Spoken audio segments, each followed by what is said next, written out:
Good evening and welcome to our COVID-19 medical update webinar. Thank you so very much for joining us. And hopefully by the end of this conversation, you will have some idea of what our medical experts are thinking regarding a pandemic that's upended billions of lives worldwide, but left a trail of unanswered questions in its wake.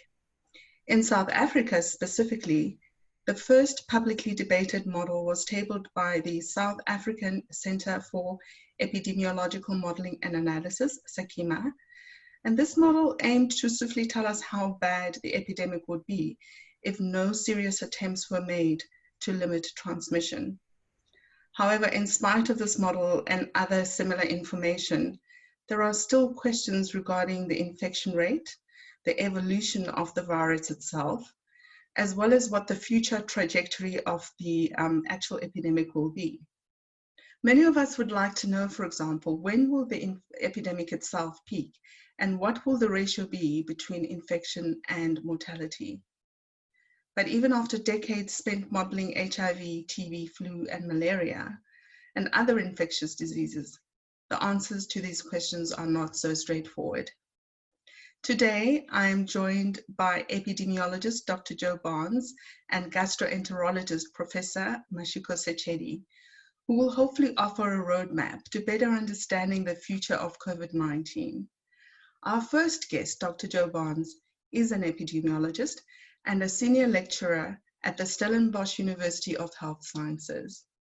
Welcome to the webinar, Dr. Barnes, and thank you so much for your time and for joining us. Good evening, and thank you for having me. Dr. Barnes, there have been impassioned debates around the virus, which have captured headlines all over the world and led to the coining of the phrase COVID-19 fatigue. Won't you please help us through the clutter? What, in your view, is the true state of infection and mortality rate? And when will the infection rate peak? Unfortunately, these are questions that you're asking that we can only base our answers on the data on the table, and that changes by the day. Let me start by saying there is no single right answer to your question.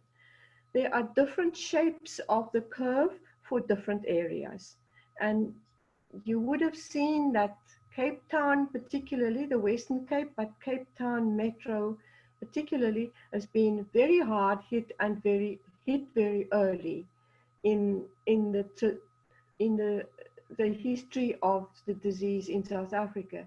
Cape Town is the New York and the London and the France of South Africa.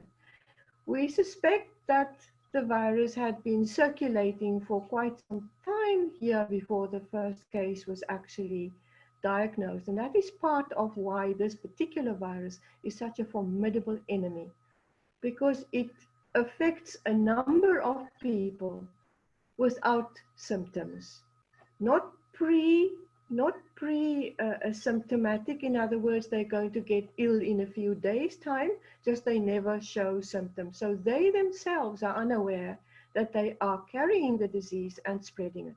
And amongst them, there seem to be a few that you can call super spreaders that are spreading the disease to a large number of people. So at the moment, it looks as if the Western Cape has been ahead of the curve, and as probably, and this is just a guess, I want to emphasize, probably about 5, maybe even 6 weeks ahead of Gauteng. But Gauteng is catching up fast. This morning, we were informed that the Western Cape now has 41% of the total cases in the country that has been recorded, and Gauteng is just under 30%. Even a couple of weeks ago, the Western Cape was over 60%, marching on for 70% of the cases in the country. So that the Western Cape is flatlining, albeit still at a very high level. And Gauteng is catching up fast, and the Eastern Cape is not all that far behind. So we don't know when this is going to peak, because as you will notice, it peaks in different places at different times. Thanks, Dr. Barnes. Now, talking about the disease itself, COVID-19 has been described as a systemic disease that starts as a respiratory disease and then goes on to affect other parts of the body, and in extreme cases leading to heart and kidney and other organ failure. How does the virus attack the body? It is a sad story and a long march for some people. There are different ways, of course, of classifying viral diseases, but the most logical is to look at the portal of entry into the body, which you rightly said was the respiratory system. So the SARS-CoV-2, which is the proper name for the virus, predominantly enters the body via the respiratory system, but it has an extremely variable course in some serious cases. The clinical spectrum ranges from asymptomatic to mild flu-like illness to severe pneumonia and other complications requiring critical care. So the median incubation period is 4 to 5 days, but it can be as long as 14 days, which is why quarantine is usually set at 14 days. Based on the viral shedding patterns of patients and on epidemiological modeling, the patients appear to be infectious 2 to 3 days before their symptoms starts, which is different from the other coronaviruses, and therein lies a very big danger. People are at their most infectious before they themselves know that they have the disease. So this contributes substantially to the spread of the disease.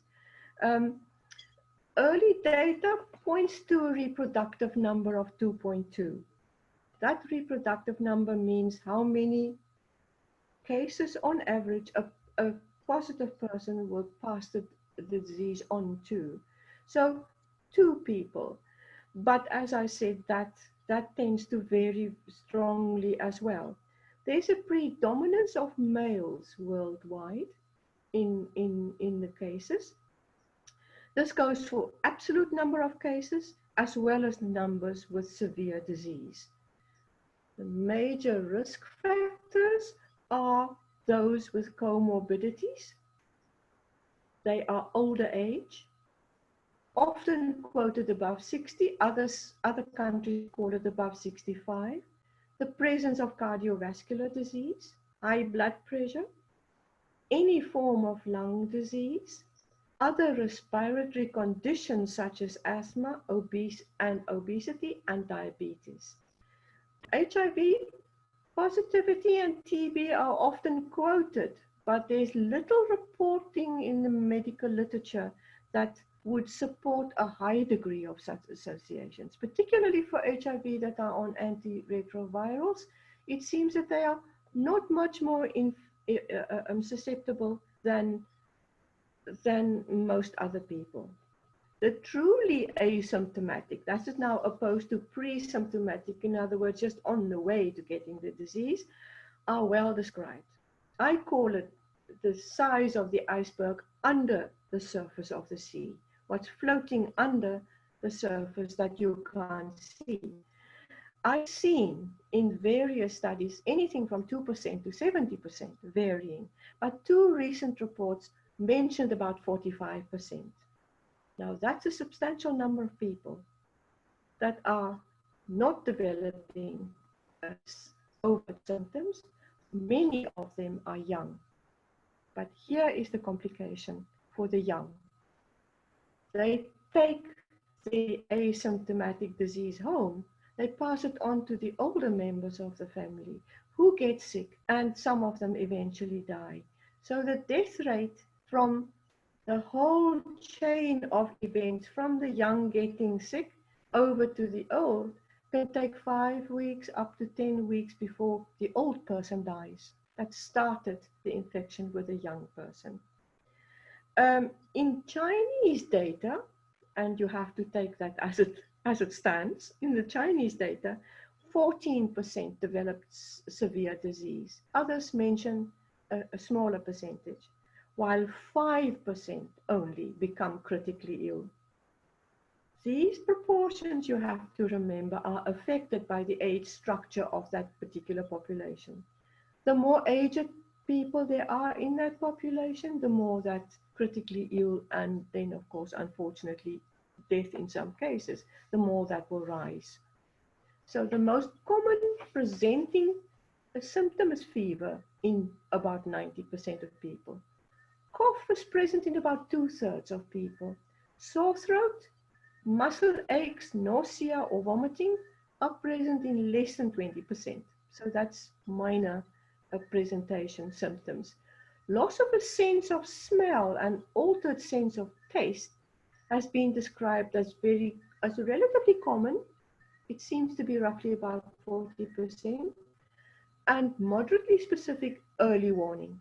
So if you have altered sense of taste, or you lose your ability to smell, please go and ask for a test or ask for help. The vast majority will make a full recovery, but I have to mention also the neurological complications.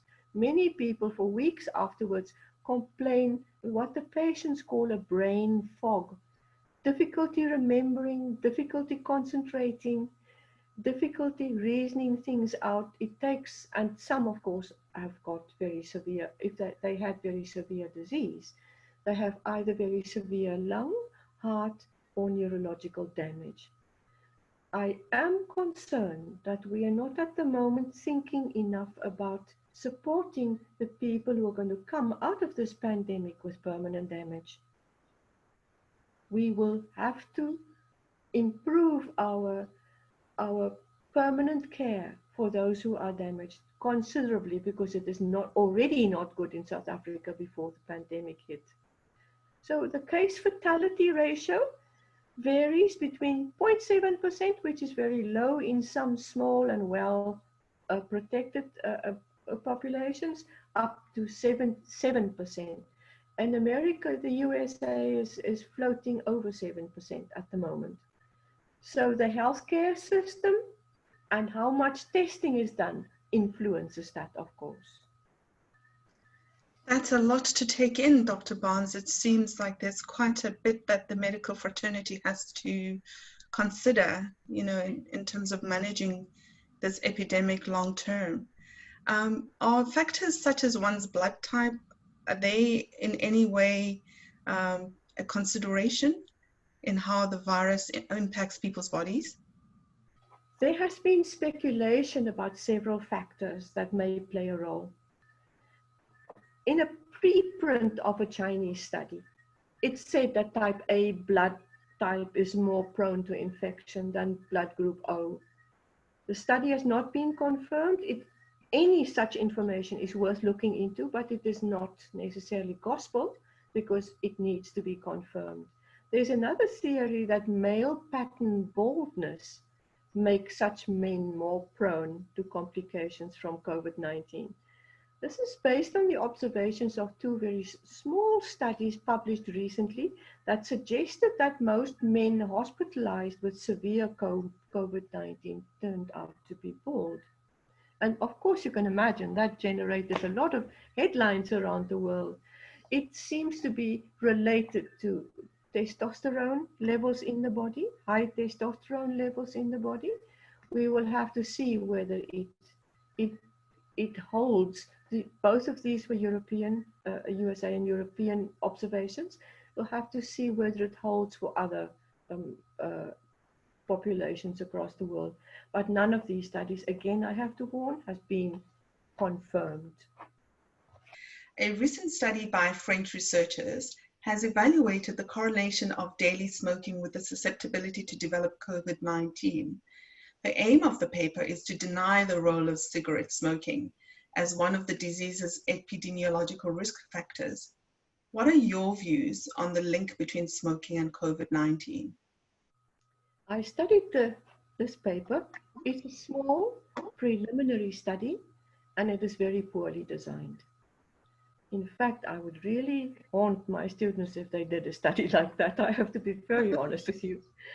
It observed 343 cases, in inpatient cases, in other words, hospitalized because they had severe COVID-19, the median age was 65 years of age for that. Then they compared that with 339 patients only that came to the hospital, got diagnosed, but had mild symptoms and got sent home. They took these two groups, looked at the smoking rate amongst them, and compared that to the smoking rate in the French population. The French population is 67 million people. So you have just over 400 people, the smoking rate in which you compare to 67 million people. I would very much like to know how they determine the smoking rate of a single smoking rate for 67 million people and how accurate that is. They came to the conclusion that current smokers are less likely because the smoking rate in the people who got hospitalized and who had COVID-19 on board was lower than the smoking rate for the French population. It is truly not a valid comparison. And one needs to, again, take note of something that needs to be looked into. I can't just mention when it comes to banning smoking, banning tobacco sales. Nobody can argue that smoking does your body good, not at all. However,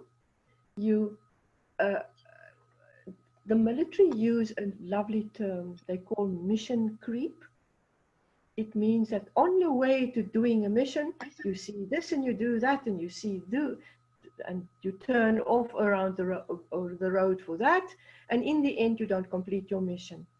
The damage to people's lungs occurred when they smoke, for the smoking of the past 15 years and not the 6 weeks that the tobacco was banished for now. And I'm worried that there's mission creep. Can we stop all this business about smoking and drinking and fight the virus? Because what you are doing is people are not buying into your fight because of all the side issues that you're bringing in right now. That's part of my reason to say that I don't think that you will ever find that nicotine on its own or smoking on its own is going to protect you from anything. But at the moment, if we're fighting the virus, that's a side issue when it comes to how long people have been smoking. The FDA has authorized the emergency use of an antiviral drug called remdesivir. This decision was informed by an analysis of a NEAG trial of 1,063 hospitalized COVID-19 patients, in that those given remdesivir had nearly a 1/3 shorter time to recovery than those given a placebo. What are your views on this, and what is currently the most effective treatment for COVID-19? Again, we are in a learning curve and we are trying. Remdesivir is a broad spectrum antiviral drug, and it's very hopeful for us that in this study it turned out to shorten the duration of hospitalization for severe cases. I want to emphasize it's not a cure, it's a big support for people who then recover faster and hopefully recover better. But there's also some indication, not as strong, but some indication that the mortality in the remdesivir group is lower. It has been okayed as a treatment under the a treatment of last resort, the compassionate treatment for very ill patients. So it is not perhaps the easiest of test situations if you've only got the very ill, which gives me hope that there will be some good results from that. At the moment, we haven't had a long period of observation across the spectrum of disease where the remdesivir will kick in for the lightly affected as well, and what the side effects are long term for some patients. So the possible cautions in using the drug has not yet been determined so well. But it leaves us with a great amount of hope, except I have to add a small footnote for you here, that virtually the entire free world's worth of production of remdesivir has been bought up by the USA. On the subject of medical next steps in the treatment of the virus, our next guest, Professor Mashiko Setshedi, has a firm view on the prospect of COVID-19 vaccine. Professor Cecchetti is a gastroenterologist as well as the chair and head of medical gastroenterology at Groote Hospital, UCT. Welcome, Professor Cecchetti. When we talk of the future of the virus, there are many unanswered questions and rapid change of information on the lasting effects of the virus, as Dr. Barnes mentioned earlier. Talk us through the process to have a vaccine instituted. Are we close to finding one? Thank you, Nandi, for having me. I think the issue of vaccination is very important because I think most people would agree that in terms of getting control on this pandemic, it's probably what we really need. As Prof. Dr. Barnes has said, you know, the treatments are not curative, and you have a proportion of patients that really are ill. And one of the ways, in addition to the public health measures that have been instituted, is to try and get a vaccine. So in general terms, for vaccine development, there are 6 stages. So the first would be the exploratory or research phase, where one needs to understand the pathogenesis of the disease so that one can identify molecules or pathways that could be targeted for vaccine development and indeed drug development. And that usually means doing tests in the lab, you know, in vitro tests or in animals, and sort of developing a hypothesis as to how the disease is caused so that one can try and find points in that pathway that one can interfere with to reduce illness. So the first stage is the research or exploratory phase. And once you have a couple of molecules that you can target, then you go on to the preclinical phase. And that usually involves testing of these molecules or pathways in animal studies. Once you have something that looks like it might work, then of course you want to try it in human beings, and that's where the clinical trials come in, and that's the clinical stage. And the clinical stage itself is divided into phases, 4 phases. So the first is that this molecule or potential drug or whatever will be tested at first in healthy volunteers. So where the risk for toxicity and side effects and so forth is minimized because these people are healthy. And this would be a handful of people, 10, 20, 30 usually volunteers. Once it's shown to be safe and also the doses have been determined, is it 1 dose, is it 2 doses, what doses would work best? Then the second phase of the clinical part is to actually give it to a bigger group of people. And these people usually are people for whom the vaccine would be intended. So for instance, with SARS-CoV, it would be elderly people or people with comorbidities, because now you want to try out this vaccine in these people, 100 or so of them, to see safety and efficacy. And once that's been shown to work, then the vaccine trial goes into phase 3 clinical trials, where it's given to thousands of people. And here you want to see, once again, efficacy and safety. And then in some instances, then there's a 4th phase where even after phase 3, they will continue to do testing to make sure that there are no residual effects that were not seen in the healthy populations and so forth. So that's the clinical stage. Now, hopefully at this stage, you have something that looks like it will work in human beings of varying spectrums, from healthy volunteers to people for whom the vaccine is intended in large numbers. And then the vaccine then has to be reviewed for efficacy and safety, approved by the regulatory bodies, FDA, governments, and so forth. And if found to be safe and so forth, then there's licensure. So then the vaccine is licensed. Then the 4th stage then would be manufacturing.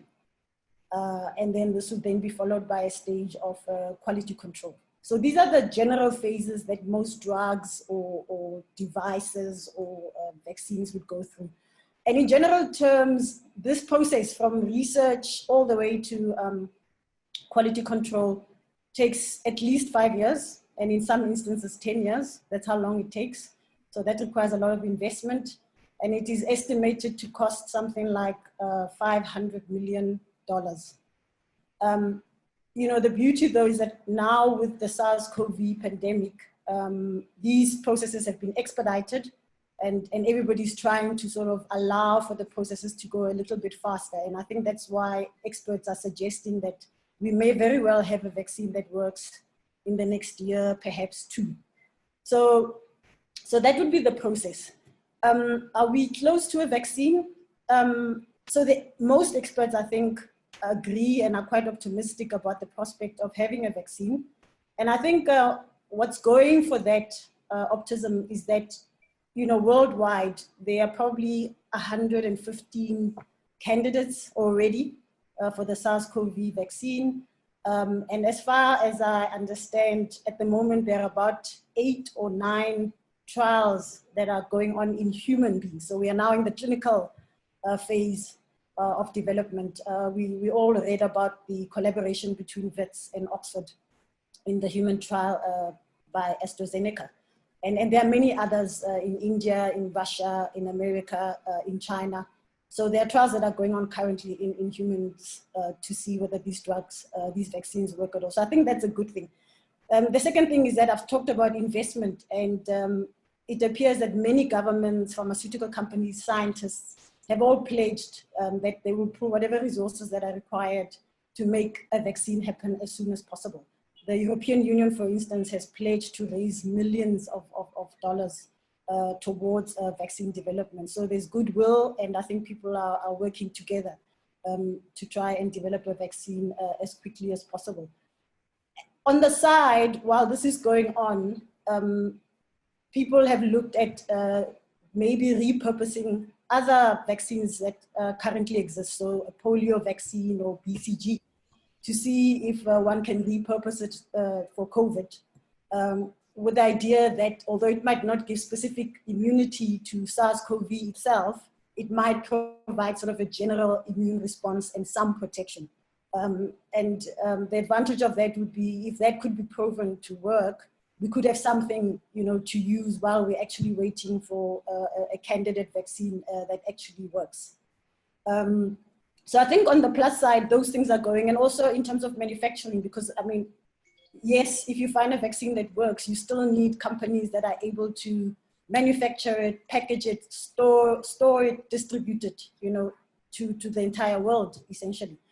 And AstraZeneca, for instance, announced that should this vaccine be shown to work, they would be ready to roll out about 2 million doses of the vaccine by the end of September.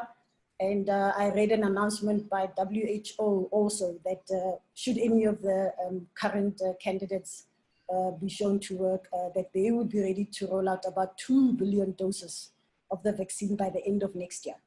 So it looks like even on the manufacturing front, the people are getting their act together, building vaccine factories, or trying to see how the current vaccines could be used and could be made ready for when a vaccine is actually ready to be manufactured. So this is all very good and very encouraging. But I think one also needs to just remember that vaccine development is not easy.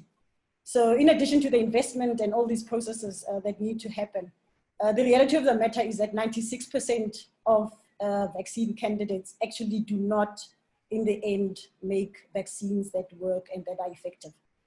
It is a difficult process, and I think if you just look at the HIV vaccine, HIV has been around for almost 40 years, and we're still struggling to come up with an effective vaccine that works. But of course, the HIV virus is a little bit cleverer than the SARS-CoV-2 virus. So experts are quite hopeful that because this virus is a bit more stable, that the prospects of a vaccine are really, really likely. So, just to summarize, it appears that there's very good reason to believe that we may very well have a vaccine, maybe in 9 months, perhaps at worst in about two years. And I think if the experts are hopeful, we should all be that this may well happen. Thank you, Professor. That was quite a detailed explanation. We appreciate it.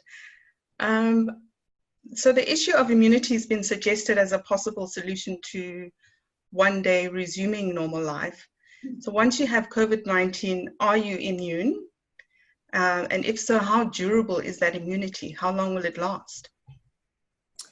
I mean, I think because this is a new pandemic, there's a lot that we don't know. And the short answer is probably that we don't really know. The indications are that,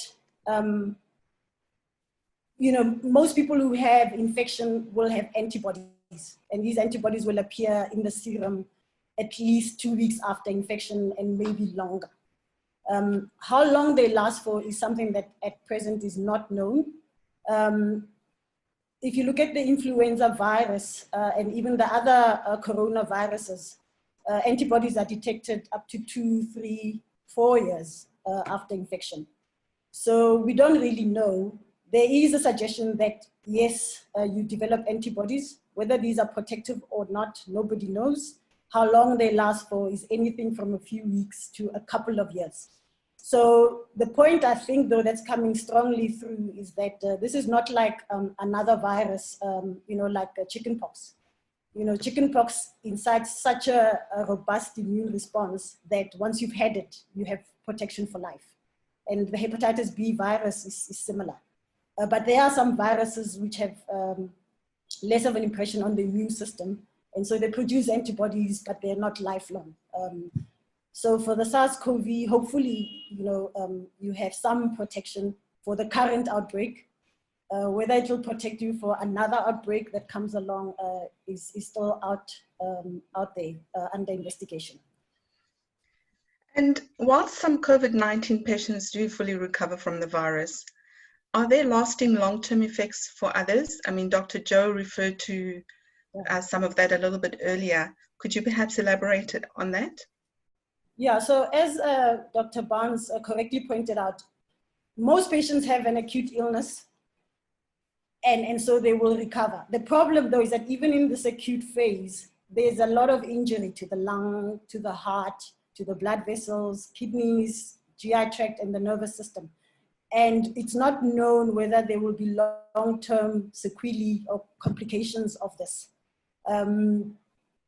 So there is a study underway that will follow patients up over a prolonged period of time to try and assess that once they've recovered from the acute illness, are there lifelong, long-lasting effects on these organs? We do know that in patients who've got ARDS from other infections, so non-COVID, that the extent of the damage to the lungs sometimes actually results in long-term scarring of the lungs.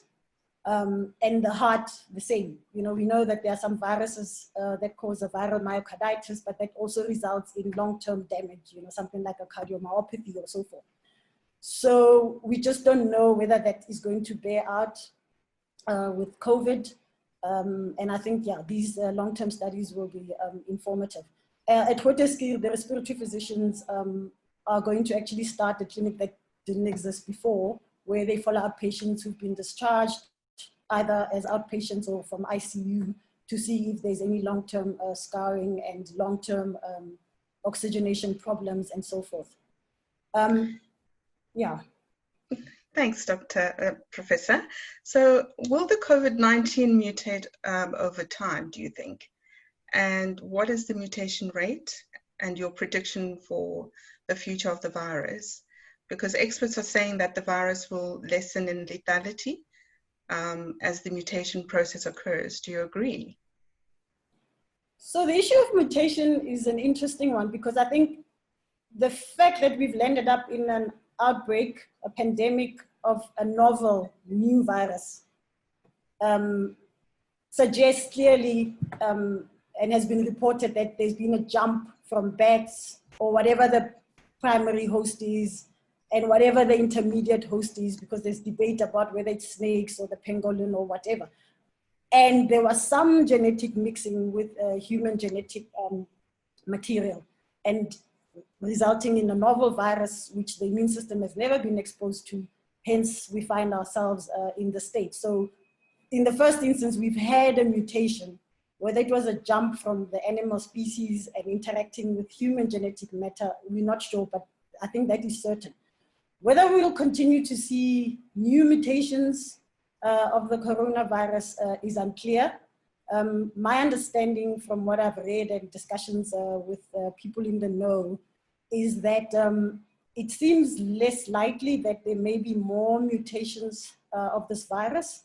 And even so, if that happens, it may be a while before we see a new mutation that causes disease. You know, the point about mutations is that RNA viruses compared to DNA viruses don't have an ability when they replicate in the host cell to proofread the code. And so they make lots and lots of mistakes, which causes the mutations. Usually these mistakes are inconsequential, or they are evolutionary at dead end. So then there's no risk to populations. But in a situation like what has happened now, where actually the mutation is quite significant, then you get a new outbreak with a new strain. Or another thing with this corona is that because it's new, it has a very naive, very susceptible population. So in a sense, also, it doesn't really need to devise very clever mechanisms at first, because there's no threat to it. It already has got the upper hand because none of us have seen this before. None of us have been exposed. And so our immune systems have never seen this. So it is possible that going forward, when it becomes cleverer, it might mutate. But as I say, from what I understand, that may never happen, or if it does, it may be a while away. You know, people are saying that there'll be another outbreak is probably certain, but it could be decades. So the hope is that, no, there won't be more mutations. And if you look at the sequences that have been sequenced worldwide with the current strain, they seem very similar across the world. So I'd say the mutation rate is low at present, and hopefully it stays that way for a while. Thank you, Professor. I have a question from Andrew Hamish McLeod. He would like you to comment on the thrombotic effects of the virus and what he refers to as endothelitis and pulmonary thrombi. I hope I've pronounced all of these very difficult words properly. Well, I definitely understood what you're saying. I think there have been studies that have compared non-COVID ARDS and now COVID ARDS, which is the extreme form of the lung disease. And there's no question that the COVID-19 causes more susceptibility to clot. And the clotting occurs in the venous system, but also in the arterial system, but definitely is most common in the venous system. So people present with deep vein thrombosis, so swollen legs, and pulmonary embolism, which can be life-threatening. So the mechanisms are not known. I mean, the virus itself has been shown in the lining, the inner lining of the blood vessels that supply the lung. But we also know, even from other diseases, that most diseases that cause an inflammatory response also cause a propensity to clotting. And COVID is a typical example of such a disease. So you have the disease invading the blood vessels directly. You have this inflammatory cytokine storm, which releases all of these cytokines and so forth, which are prothrombotic, meaning they cause the blood to be thick, and therefore the risk of clotting is high. And so it's a dual thing. So yes, people are saying that one of their very striking features about this compared to anything else we've seen before is the increased prevalence of clotting. And you know, patients do poorly once that happens. So yeah, I would agree. It is I wouldn't necessarily label it a blood vessel disease, but I certainly would say that the propensity to clot is heightened and unprecedented. And he does have a follow-up question, again, very long words, but I'm sure you'll understand.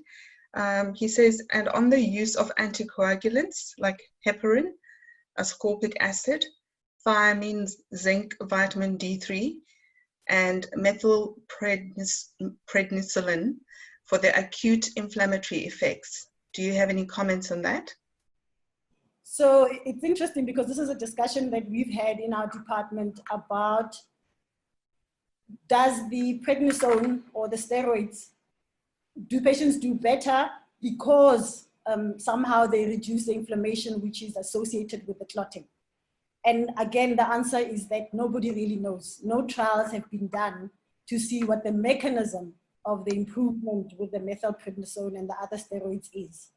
There is a study that's ongoing that's looking at giving patients anticoagulants plus aspirin because of the antiplatelet activity to see if patients will do well. And time will tell what the outcome of those results are. You know, the hematologists are saying that the balance between clotting or excessive clotting and then the risk of bleeding when you give patients anticoagulant therapy with or without antiplatelet therapy needs to be balanced. What hasn't been seen is that these patients bleed. They tend to clot much, much more than they bleed, although some cases of patients bleeding from COVID-19 have been seen. So, you know, in terms of all those things that I mentioned, the antioxidants with the vitamin C and so forth, we simply don't have any data to say whether they will help improve the inflammatory process, which will then impact on the thrombotic effect. We just don't know. I mean, I think it's clear that COVID is going to teach us a lot. But as I said, so much of what we're seeing is different than many other diseases that are similar. And so I think it'll be interesting to see how this all pans out. Thank you, Prof. Dr. Barnes, there's a question or a comment that says that there's a lot of talk about a vaccine, but there's little talk of supporting the immune system. Do you have any comments regarding that?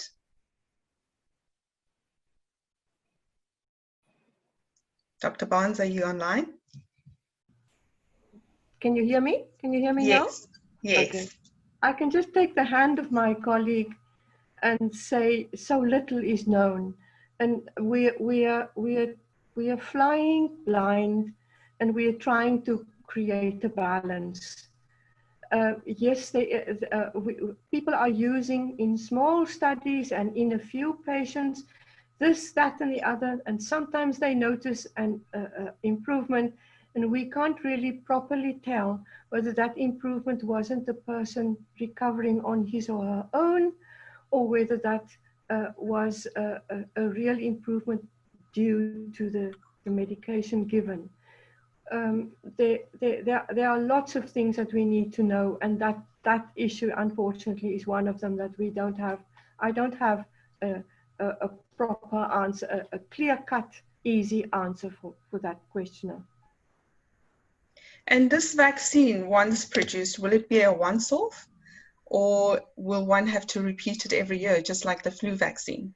Well, as my colleague said, it depends on how the body produces antibodies, and there are quite a number of factors involved in here, but I suspect, looking at the few rounds of determinations that we have, that it certainly isn't lifelong. So that poses a real problem for those who are working on the vaccines, because vaccinating the world every 3 years is going to be quite a mission. So let us not even go into the cost. So I think our salvation will lie in a combination of vaccination for the really susceptible, plus treatment for those who develop the disease, and it'll have to take hands so that we can eventually, slowly, over many decades maybe, it's not in the interest of a virus to completely kill off the host, because then that's bye-bye for the virus as well.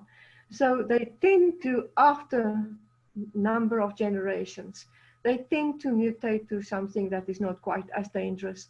But we've still got to get there. And that's the journey that my colleague has just described is not an easy path. So I somehow, what we know at the moment, doubt very much whether we will develop a polio-like vaccine that lasts for life. That doesn't look like any kind of practical solution. But if we can stay the high numbers and bring it down, then we have already, particularly amongst the susceptible, then we have already made a major breakthrough victory. Thank you, Dr. Barnes. Professor, back to you. There is a question around how the virus would affect a person that is steroid hydrocortisone dependent, like someone with Addison's disease. What should their immediate course of action be if they contract the virus? That would be a tricky situation. If somebody is already on steroids, there's no data, but I think one could probably expect that they might do worse. On the other hand, if somebody is immunosuppressed, and what we're saying is that the disease in its severest form induces a cytokine storm, I suppose then theoretically it is possible that that patient might do better. But I think in the first instance, the chances are that they might actually do poorly initially, even before they get to that phase of severity. So if the patient needs to be on steroids for their primary condition, I certainly wouldn't advise that they stop their therapy of their own accord. It might be something that they would need to discuss with their primary caregiver. I'll give you an example. So in patients with, say, for instance, inflammatory bowel disease, who now are having a flare during this COVID period, what the consensus is that if we were to start steroids now to treat the flare, those patients are definitely at high risk of getting severe COVID. But that would be starting steroids for another disease and then the risk of getting COVID. But if you're already on steroids, I don't have an answer. I would say though that if they really need them, then I certainly wouldn't advise that they stop without discussing, the pros and cons with their primary caregiver. Thank you, Professor. One more question that is related to a disease. Carl Ballard asks, diabetes is consistently included in the high-risk category, and it seems to be more related to type 2 diabetes than type 1. Why does diabetes cause a high risk? And is there a distinction to be made in terms of COVID-19 between type 1 and type 2? That's a very important question. So earlier in the pandemic, a lot of people were talking about type 2 diabetics because these patients are the same ones who are on the older age group, also with hypertension, also obese. But actually it turns out that both type 1 and type 2 pose a risk for severe disease and for not doing well. Now, diabetes causes a functional immunosuppression. It increases your risk of infections and sepsis. It affects the endothelial lining of blood vessels, the same place where we said the virus can also lodge. So it's really like a perfect ground actually for a virus like the SARS-CoV to settle and to cause havoc. So that's probably the reason why we are seeing, in fact, of the comorbidities, at least our experience here at Groote is that of all the comorbidities, even more than age, diabetes seems to really render poor prognosis. There are others, but I think it's for the reason that it does cause a relative immunosuppression and all the other complications that fit in very nicely with the pathogenesis of SARS-CoV. Well, thank you so much to both you, Professor Setshedi, and to Dr. Joe Barnes. Seems like there still are a lot of questions, but there's a huge amount of work that's being done to try and deal with this very new virus that has hit the world. Do you have any last thoughts and comments on the future of COVID-19 and what we can expect in terms of technology and research to combat the virus? Dr. Barnes? If there are questions that I can answer and that have now not been put to the table, I can send it to you and send it on to me, and I'll do my best to answer it over email. I'm happy to do that. Well, we are in unprecedented times, and I'm very happy that Professor has been at the forefront of many of of the efforts to do that. I'm very concerned about not only the disease, but the world over, how governments are handling it. Now, the strategies, the official strategies and the management and the legal choices and so on, that is a topic for another day. But I think there are in most places a will to do something about it, but the political systems, the community health support systems in many places are suboptimal already, and unfortunately the virus has shown up really, really badly, where our systems in South Africa particularly are falling short even before the virus hit us. So let us not waste a good crisis. Let us use this as a serious finger pointing to where we can improve. Well said. Thank you, Dr. Barnes. Professor, there's just one more specific question that's come from somebody who wants to know what the impact of ibuprofen is on COVID patients. Oh, now that's an interesting question. So I don't think that has been assessed. I certainly haven't come across anything that looks at ibuprofen or other anti-inflammatory drugs. So I absolutely have no idea about that. Thank you so much. The mechanism of action is not the same as that of steroids. And in fact, as a gastroenterologist, I can tell you that they work very well for musculoskeletal complaints, but are bad news for the gut. So as a general rule, we gastroenterologists don't like anti-inflammatory drugs. Well, thank you so much to both of you. We've come to the end of our conversation. And thank you to everybody that has been on this webinar. As Dr. Joe Barnes has mentioned, and also Professor Mashiko, if you do have any other questions that you'd like to ask them, please, you're welcome to send them through to us, and we will then put them forward. We hope you have a good evening and that you are safe and well and warm.